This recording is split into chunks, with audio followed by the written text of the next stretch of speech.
Why do we imagine perfection, a perfect justice, a perfect beauty, a perfect truth? Plato believed this longing reveals a hidden reality. According to Plato, there are two realms of existence. One is the visible world, the realm of change, decay, and imperfection. The other is the eternal world of forms. The visible world shows us fragments. Every tree, every face, every work of art is incomplete. But the forms exist beyond time, unchanging and perfect. The form of justice, the form of beauty, the form of goodness. These are not just ideas in the mind. They are the eternal models behind everything we see. When you look at a flower, you see beauty for a moment. But the flower fades. Your soul still seeks beauty itself, which never fades. This is why Plato says our senses deceive us. The body belongs to the world of change, but the soul is tied to the world of forms. In his dialogue, Phaedo, Plato compares life to a struggle. The soul longs for permanence, while the body traps us in illusions and desires. To explain this, Plato gave one of the most famous images in philosophy, the Allegory of the cave, found in The Republic. It is a story of darkness, light, and liberation. Imagine prisoners chained since birth, facing a wall deep inside a cave. Behind them burns a fire, casting shadows of objects carried past. For the prisoners, those shadows are reality. They know nothing else. Truth for them is only flickering shapes on stone. Now imagine one prisoner is freed. At first, he is blinded by the fire's light. Slowly, he begins to see the objects that cast the shadows. Finally, he ascends out of the cave. He sees the world as it truly is, trees, rivers, stars, and then, at last, he sees the sun. The sun, Plato says, represents the form of the good. It is not just another form, it is the source of all truth, all order, all being. Just as the sun makes vision possible, the good makes knowledge possible. Without it, nothing can be truly understood. Think of it this way. We recognize justice only because justice itself exists. We recognize beauty only because beauty itself is real. Every law, every judgment we see is imperfect, yet deep within, we know what true justice should be. That inner standard is a trace of the eternal form. Plato distinguishes between doxa, opinion which relies on appearances, and episteme, true knowledge which grasps the forms. Opinion is like the shadows in the cave, changing and unreliable. Knowledge is like stepping into the light, seeing reality as it is. But how do we move from opinion to knowledge? Plato suggests that learning is not invention, it is remembering what the soul already knew. In Meno and Phaedo, he argues that the soul, before birth, contemplated the eternal forms. When entering the body, it forgot them. This is why truth feels familiar. When we learn, we are not filling an empty vessel. We are awakening memory, recalling eternal realities. Philosophy, then, is the art of remembering. Through questioning, reasoning, and dialogue, the soul slowly recovers the vision it once had. This ascent requires a method. Plato calls it dialectic, a disciplined dialogue that strips away illusions. Through dialectic, the philosopher rises from mere opinions, through hypotheses, until at last reaching direct insight into the forms. And the highest vision, Plato insists, is the vision of the good, this eternal source of truth, order, and meaning. Plato also saw love, eros, not just as desire, but as a ladder for the soul, a path leading from the visible to the eternal. In the Symposium, he describes the first step. A person falls in love with one beautiful body. Desire begins in the senses. But the lover soon realizes beauty is not limited to one. All bodies share in beauty. This recognition lifts the soul to a higher level. The next step is to love the beauty of the soul. Character, virtue, wisdom, this surpasses mere physical attraction. From there, the soul rises to love the beauty of laws and institutions, recognizing harmony in justice and order, in the shaping of human life together. Still higher, the soul learns to love the beauty of knowledge itself, the clarity of mathematics, the elegance of philosophy, the wonder of truth. Step by step, love draws the soul upward. At the summit, it encounters beauty itself, timeless, pure, and unchanging. Plato insists this beauty is not possessed by one person, nor does it fade with time. It is shared by all who ascend through reason and love. Thus, eros is not simply passion, it is a divine gift that awakens the soul, guiding it toward eternal realities. In another dialogue, Phaedrus, Plato offers a vivid image of the soul. He likens it to a chariot pulled by two horses, with reason as the charioteer. One horse is noble and disciplined, striving for truth and virtue. The other is wild, driven by desire and appetite. If reason holds the reins firmly, the chariot rises toward heaven, where the soul contemplates the forms. If passion takes control, the chariot plunges back to earth, trapped in ignorance and confusion. This image shows the drama of human life. Reason and desire struggle within us. Philosophy is the art of guiding the soul upward. For Plato, the philosopher is not an abstract thinker. He is a trainer of the soul, disciplined in truth and self-control. This struggle requires courage. Most people prefer the comfort of shadows. They mock those who seek higher realities. Yet the philosopher persists, because he knows that what fades cannot satisfy, and only the eternal brings rest. Plato even applies this vision to the cosmos itself. In the Timaeus, he describes the universe as the work of a divine craftsman, the demiurge.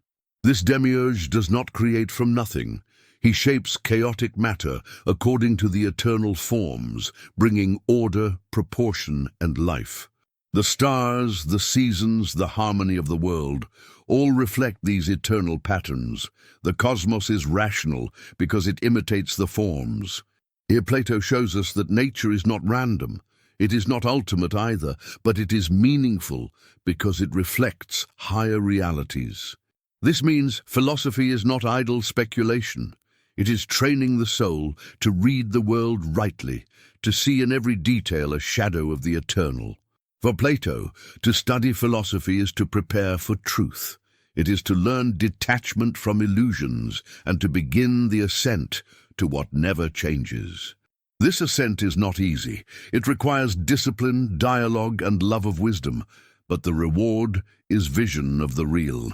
For only in contemplating the eternal forms, especially the good itself, does the soul find its true home. In the Phaedo, Plato makes a bold claim. Philosophy is practice for dying. What does he mean by this? Death separates soul from body. If the soul belongs to the world of forms, then death releases it to return to what is eternal. The philosopher, therefore, does not fear death. He has trained his whole life to detach from illusions, to rise beyond what the senses can grasp. This is not morbid. It is liberation. It means living now with the eternal already in view. For Plato, philosophy is not only argument, it is a spiritual journey. It transforms the soul, shaping it for truth. Think of how we feel when we encounter injustice. Deep down, we know that true justice exists. Our outrage is proof that we long for it. Or when we experience beauty, a song, a sunrise, a smile, it fades, but the longing remains. That longing points to beauty itself. These experiences are signposts. They awaken the memory of the soul. They call us to look beyond the shadows. Yet most people resist this call. They cling to appearances, wealth and pleasure, mistaking shadows for reality. Plato warns that such a life is imprisonment. The cave may feel safe, but it keeps the soul in chains. True freedom is different. It is not doing whatever we want. It is turning toward what the soul truly seeks. That is why education matters. It is not stuffing facts into the mind. It is awakening the soul to remember the eternal. Plato describes this awakening as dialectic, dialogue that challenges opinions, tests ideas, and guides the mind upward. Through dialectic, the soul climbs step by step. first through images, then through reasoning, and finally into direct vision of the good. The good is beyond all forms. Plato says it surpasses being in dignity and power. It is the cause of truth itself. Without the good, nothing can be known. With the good, everything is illuminated. It is like the sun that makes all vision possible. To contemplate the good is the highest task of philosophy. It is also the deepest joy of the soul, for in the good all desires find rest. Plato does not deny struggle. The ascent is hard, the cave pulls us back, but the soul that glimpses the good is forever changed. It knows that passing pleasures cannot satisfy.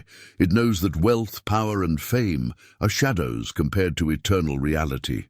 This vision gave philosophy its dignity. It made the philosopher not just a thinker, but a guide for the soul. Plato himself modeled this in his dialogues.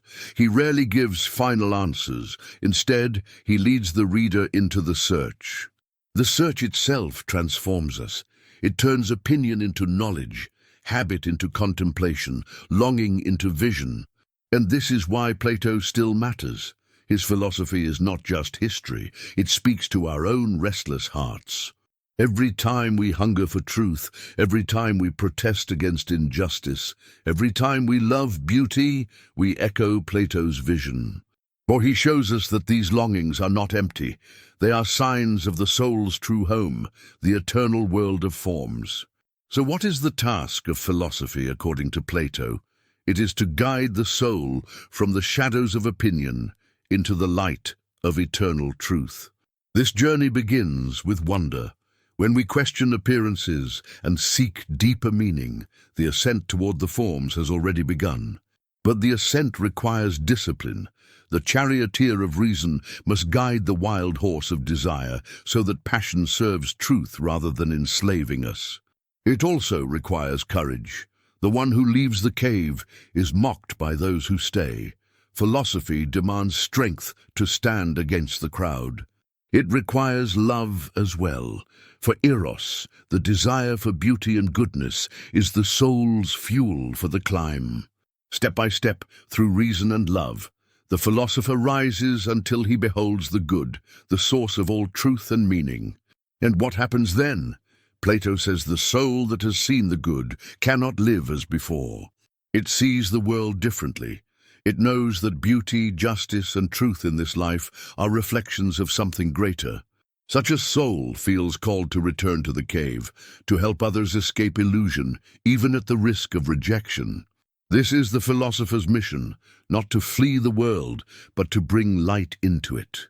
The challenge is real. Shadows are comfortable, and truth can be painful at first. But once the eyes adjust to the light, truth brings clarity, strength, and peace. It makes us more fully alive. Plato's vision reminds us that the soul is eternal. Our longings are not accidents. They point to a reality beyond time. When you feel disappointment with imperfect love or disillusionment with injustice, remember, the form of love and justice truly exist. When you are moved by beauty that fades, remember, beauty itself does not fade. Your longing is proof of its reality. This is why Plato's dialogues endure. They are not mere texts of the past, but guides for the eternal hunger of the soul. To study philosophy, then, is not to collect arguments. It is to practice dying to illusions and living in the light of truth. It is to train desire, refine reason, and awaken memory of the eternal forms our soul once knew. So let us not settle for shadows. Let us rise with Plato, from opinion to knowledge, from images to reality. For the good still shines like the sun, justice still calls the heart, beauty still awakens our longing. And every act of seeking truth, every step of love and courage, is a step toward the eternal. This is the meaning of philosophy for Plato, to turn the soul toward what does not pass away and to rest in the eternal truth. 2,000 years later, his vision still speaks to restless hearts, reminding us that we are made for more. So the question is, will you remain in the cave of shadows, or will you begin the ascent to the light? For only in seeking the eternal world of forms does the soul find its home, and only in the good does it find peace.